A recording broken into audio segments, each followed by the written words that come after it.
Boat সহ যদি নিয়ে যায় তাহলে একটা গোন মাছ যায়, টোটাল একটা গোন মাছ যায়। একটা গোনে ওটা টলার যদি 1-1.5 লাখ টাকার মাছ তো মারে, তা নাহলে তো চলে না। তাহলে ওই 1-1.5 লাখ টাকা গেল, ওই ওই 5 জনের ওই ওই ওই ওই অতি বেতন বেতন আছে কত, ওই বেতন কিন্তু দেওয়া লাগবে। আচ্ছা আচ্ছা। ওই ডাকাতি রাতে ধরা রয়েছে না, ওদের বেতন কিন্তু আমার দেওয়া লাগবে।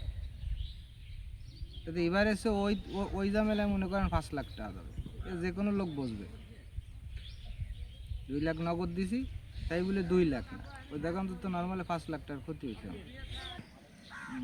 রামপাল বেল্টে যত জাইলে আছে সবারই মাছ কম,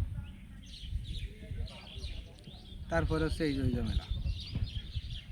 কোনো লোক কোনো বদ্দার তো ভালোভাবে যেতে পারবে না। 5-7 লাখ টাকা 10 লাখ টাকা যার যেমন লোক সে সেমন লসে থাকবে। ওই জাল ধরতে গেলে ওই জায়গাতে তুলে নিয়ে গেল লোক, টলার সহ লোক সহ। কোন জায়গাতে তুলছিল আপনারা? এই খেলার স্তরের উপরের দিয়ে আর কি, এটা গাটা আছে যে গাটার তো।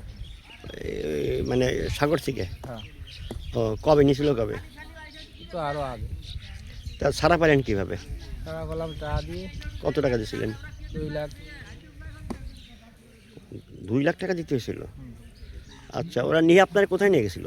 ওখানে নিয়ে যায় তা তার আমরা কোথায় পাই না, নিয়ে যায় তো খালের মধ্যে, যদি কত খাল তার কোনো ঠিক আছে না, জঙ্গলের ভিতরে কুয়ারে নিয়ে যায়, আন্দারে কোন ধারে চেনা যায় না। কদিন রাখছিল? 7 দিন পরে ছাড়িল আমার লোক, 7 দিন। 7 দিন। টাকাটা দিয়েছিলেন কিভাবে? বিকাশে। বিকাশে? কোন বিকাশ নম্বরে দিয়েছিলেন? ওকে নাম্বার আছে। তো সে নাম্বারটা কি মনে আছে আপনার? না। ও।